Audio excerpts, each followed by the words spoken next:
Welcome back to CBS Sports HQ, presented by Canva. Love your work. Week 14 of the NFL season gets underway tonight. Thursday night football, you know what that means. Pull out your fantasy team.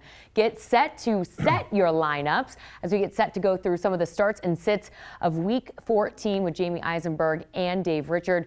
Their start of the week, Tua Tagovailoa. So I turn things over to the guys now. Jamie, explain yourself with this one. I will do my best, Jordan. Thank you very much. I'm excited about Tua. You know, he's actually been the best fantasy quarterback over the last 3 weeks, 29 or more points in each of those 3 games, Dave. Wow. And it's a good matchup against the Jets. We don't expect at this point Sauce Gardner to play. That may actually be a negative because he's been so bad in terms of coverage.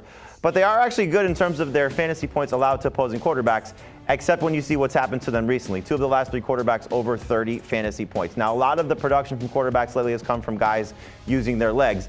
I don't think that will be the case for Tua, but he's just so locked in right now with 3 of his main pass catchers. Hopefully 4 in terms of Jalen Waddle will join the party, but you're looking at Tyreek Hill and Jonnu Smith and Devon Achane. Actually, if you look at Jonnu Smith's numbers over the last 3 weeks, Dave, he is a top 13 quarterback. That's how good he's been from his production. 21.3 points per game on average. That's quarterback numbers. So Jonnu's obviously benefiting from Tua. You're seeing what Tyreek Hill has done. Now, some of it's been a little fluky garbage time. We saw the tip pass, for example, to get Tua over 29 fantasy points last week in garbage time against the Packers. But this Jets defense is so bad. It feels like they've quit. I think Tua's going to come out. Still, Dolphins have playoff aspirations. They're chasing right now the Broncos and the Chargers, but I think they have an opportunity to still make a strong push here. It's going to be a big division game at home, and I think Tua's got top 5, maybe top 3 upside. Remember, 6 teams are on a bye. You're looking for quarterbacks with a lot of potential, and he has it. What do you think of the Dolphins' run game as far as just purely running the football between their offensive line? You think highly of it? You think it's just okay, or you think it stinks? I think it's okay. It would not surprise me if they have a good game this week because the Jets don't tackle. But I think you're looking at it again. This is Tua's offense right now. He's getting the ball out quick.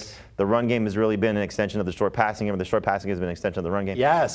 This is an opportunity here, as you see. Both of you and I are very high on Tua. I don't think they can run the ball, even against the Jets, even with all those missed tackles. And they're just going to keep doing what they've been doing, those short dink and dunk throws. This isn't a prolific offense by any stretch, Jamie. You know this, you've seen it. But the Jets, who've given up at least 29 fantasy points to 2 of the last 3 quarterbacks, will either have to make the decision to just buckle down against those short throws and take their chances deep, or to play deep and let Tua just pick them apart a little bit at a time. He's going to throw a lot. He's going to fall into good production. 3 touchdowns on deck for Tua Tagovailoa. Other starts for me this week include the number 1 pickup of the week, which is Isaac Guerendo, another quarterback in Baker Mayfield. We got the revenge game for Calvin Ridley. I think it'll be a big game for Jacoby Myers taking on that Bucs defense. And Brian Thomas Jr. in that same game with Calvin Ridley. I think we could actually see a shootout between the Jaguars and the Titans. But in terms of Isaac Guerendo, everybody wants to know, should you start him right away? Well, the answer is yes. The Bears' run defense has been very forgiving, but really it's more about what the San Francisco offense should be able to produce. I would love, for a variety of reasons, football, not football related, to see Trent Williams out there playing, dealing with an ankle injury, also a personal situation. That would make things much better for the 49ers offensive line. But we've seen Guerendo now in 2 games with double digits in touches. He had 10 carries for 99 yards against the Seahawks, including a 76-yard run. We saw 14 carries, 85 yards, and a touchdown and 3 catches against the Cowboys. That's what I'm hoping for him, 17 to 20 total touches. If that happens, he could be where Heath has him ranked as a top 12 running back. For Baker Mayfield, he's coming off a disappointing game. As you recall, was my start of the week for week 13. Did not deliver a strong performance, one of his worst games of the season. But I think he bounces back this week against the Raiders. Now, we had a fun conversation on our Fantasy Football Today podcast about, is Baker struggling because the run game is being productive? You got Bucky Irving dealing with a hip injury. He's expected to be fine. But I think you still look at Baker and the opportunity here against the Raiders defense that is still beat up in the secondary, missing a couple corners in the last couple of games. We'll see if they get healthy.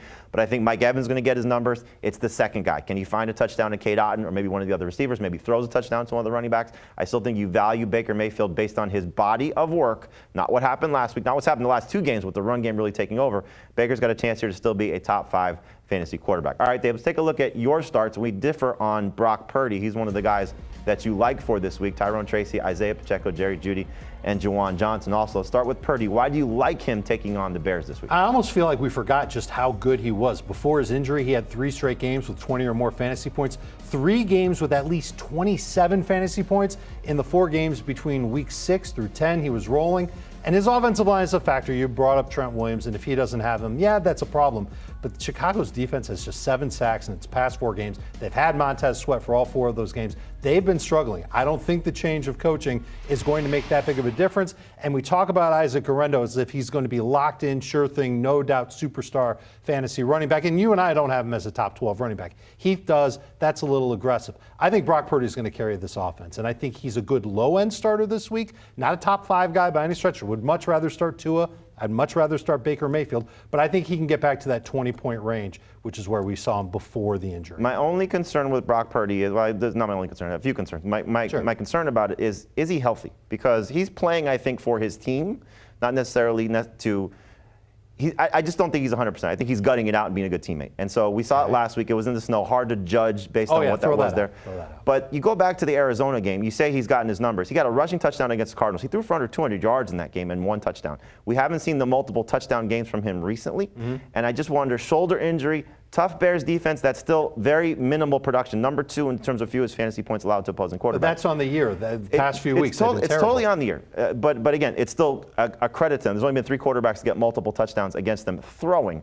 I think he's going to have to do something with his legs here. Maybe he does. I just don't love the setup for Brock Purdy. This feels like a try and get your win game as opposed to do whatever you want to game. And you always do get the new coach bump. So we'll see if that helps the Bears. Talk to me about Isaiah Pacheco, because he wasn't great last week, but a little bit better matchup this week for the Chiefs taking on the Chargers. Yeah, he didn't play a lot last week. It was his first game back. We've seen Andy Reid ease in players when they're back off of injury, and we saw that. He had a 34-yard run, looked like the old school Pacheco, not old school, same guy, the Pacheco of old, pre-injury Pacheco, let's just call it that. And that was the longest run by any Chiefs player this year. So I think Andy Reid can't afford to keep him on the bench when Kareem Hunt's getting like 3 yards per carry. He looks terrible. Pacheco gives them a jolt. I would suspect he's going to play 2/3 of the snaps. We also saw him catch the ball a little bit before he got hurt way back in September. And you talked about, Jamie, that Chargers run defense. 4.6 yards per carry to running backs in their past 5 games and on the year.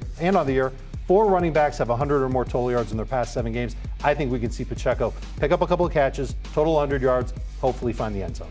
Let's go to your sits now, and you got Justin Herbert on this list, which is interesting because prior to the last couple of games, he was coming on and starting to look like one of the better fantasy quarterbacks.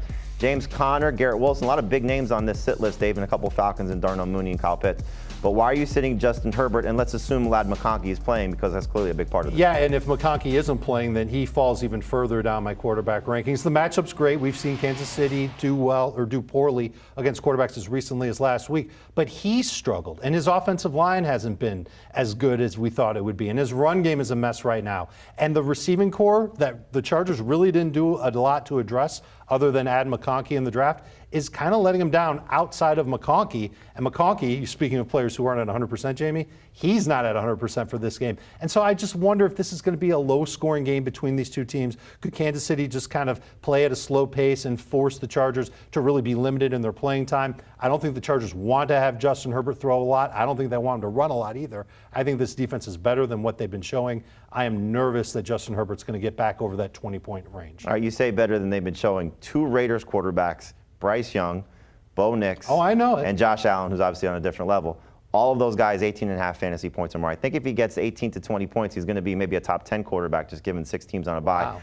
I hope McConkey's out there. I actually do like Justin Herbert. I would start Herbert, for example, over Brock Purdy, because I think the setup's a little bit better for him. Why are you seeing James Conner? Seattle's defense in the past 3 games, and this is since their bye, 4.1 yards per carry allowed to running backs, 0 touchdowns allowed to running backs. The last time these 2 teams played, Conner had 8 rushing yards. That's 8. Not even 10. He did a little bit in the receiving game. It's been a while since he's had a monster game against Seattle. It's been a while since he's had a monster game at all. 3.5 yards per carry in his past 4.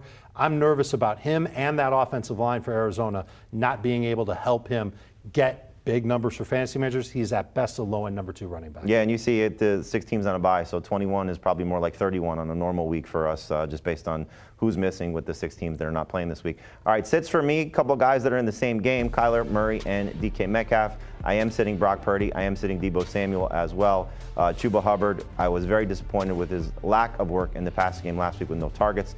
Jonathan Brooks maybe taking on that role as the pass-catching running back for the Panthers. And the Eagles' defense is obviously not exactly a team that you want to face. For Kyler Murray, look, he's been struggling. 3 of his last 4 games under 20 fantasy points. He had one of those games against the Seahawks. Their pass defense has been pretty fantastic of late, and this is not just a good spot for him in terms of Kyler Murray. I hope I'm wrong, because I'd like to see Kyler get back to being Kyler. Schedule gets much better for him moving forward. Gets New England, for example, in Week 15, so don't give up on Kyler Murray just yet, but I would not start him in Week 14. For DK Metcalf, it's very hard to sit someone like this, very similar to James Conner, hard to sit someone like this. But you see, he is not ranked as a top 24 wide receiver for me going into this matchup. He has been bad the last 2 games. I don't think he's healthy, dealing with a shoulder injury, dealing with a knee injury that he suffered against the Jets. He's going to hopefully play through this. But this matchup has been awful for him historically. In his last 5 games against Arizona, he is averaging 10.8 PPR points or less. He has 1 touchdown in his last 5 games, last 6 games actually, against the Cardinals. And so you're looking at a defense that has done a great job against, for the most part, number 1 wide receivers. They shut him out 2 weeks ago, held him under 11 PPR points. And so Metcalf is just not the number 1 guy for Geno Smith right now, and Geno's struggling. So when you have a quarterback struggling, when you have an offense that's struggling to throw the ball, and a defense that's been fantastic against opposing wide receivers and opposing quarterbacks, DK Metcalf is more of a sit than a start. So again, I'd only start him in 3 receiver leagues. All right, that'll do it for us here for our starts and our sits. Check out more of our content on CBSSports.com. Check out our podcast as well, Fantasy Football Today. You can download the QR code and make it easy for yourself, but also check out the Fantasy Football Today podcast, and you can watch us on YouTube. We will help you with all of your Week 14 dilemmas. The fantasy playoffs are coming. Make sure we're there to help you get the lineup information that you need.